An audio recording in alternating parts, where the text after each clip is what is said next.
Hey, good morning, vets. Let's get started with the first question.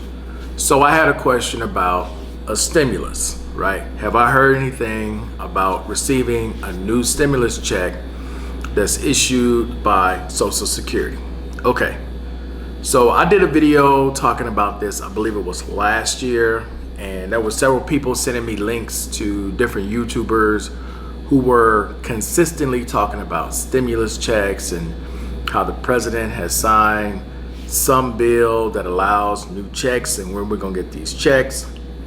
And I pointed out to people, and unfortunately, there are people who are more interested in views and clicks because YouTube is their full-time job than they are necessarily telling you something that's truthful. I'll put it that way.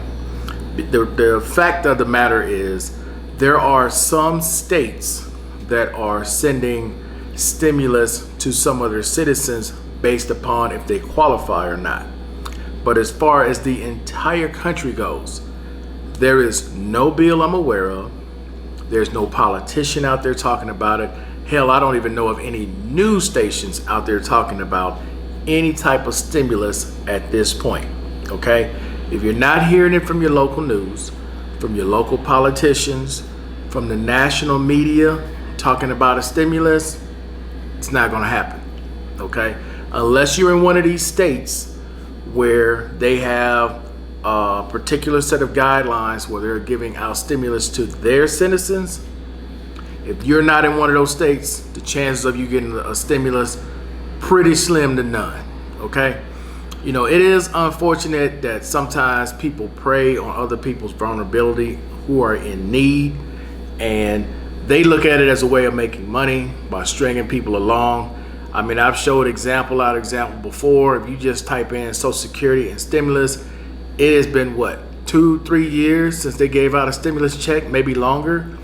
And you still have YouTubers who are riding that wave of stimulus because they know people are in need. So if you're watching those YouTubers, and it may be somebody you may like their personality or whatever, but really look into it for yourself.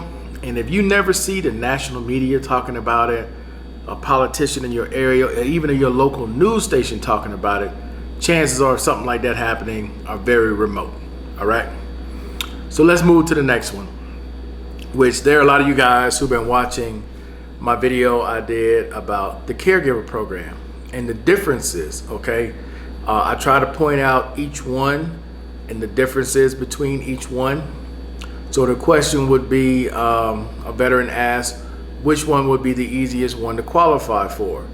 Whichever one you have the disability for. It's not so much qualifying for, it's the disability. Do you have a disability? Do you have the things that meet the requirements?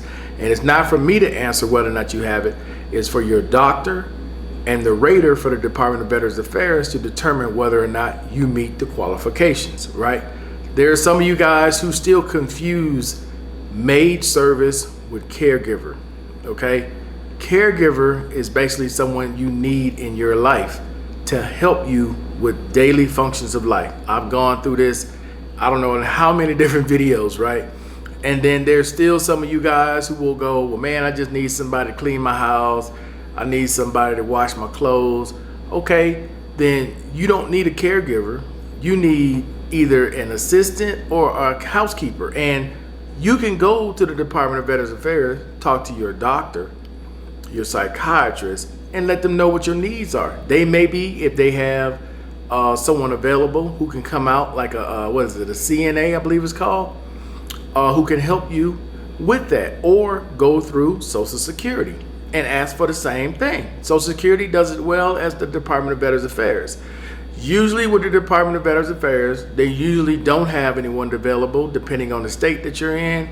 You're in a much larger state, it's gonna be very difficult to get one because they're gonna put you on a waiting list. And if you're in a much smaller state, you may get lucky enough to get one right away.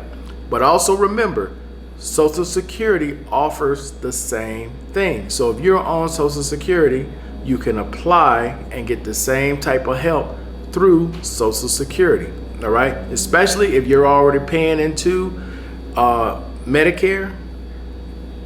there's no reason why you shouldn't apply for a benefit you are entitled to. So look into those avenues instead of just relying on the Department of Veterans Affairs, especially if you don't qualify for a particular disability.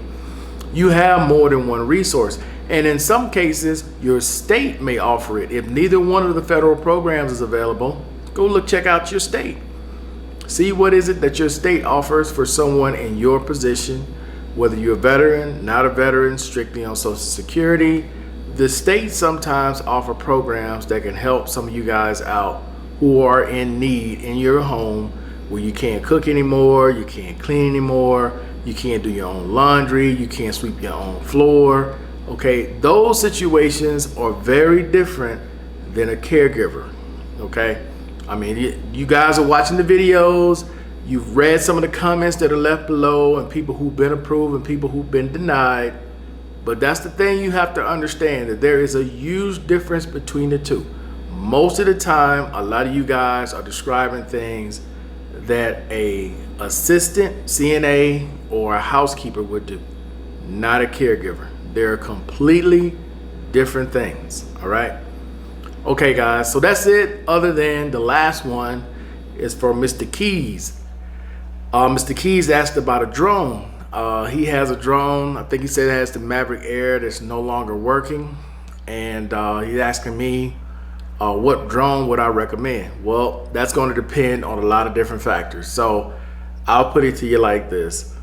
If you're planning on traveling with a drone, you want to get the smallest drone with the best image quality for whatever needs that you're trying to do, right? So, right now there are great deals on the Mavic Mini 3 or the Mini 3 Pro or the Mini 4.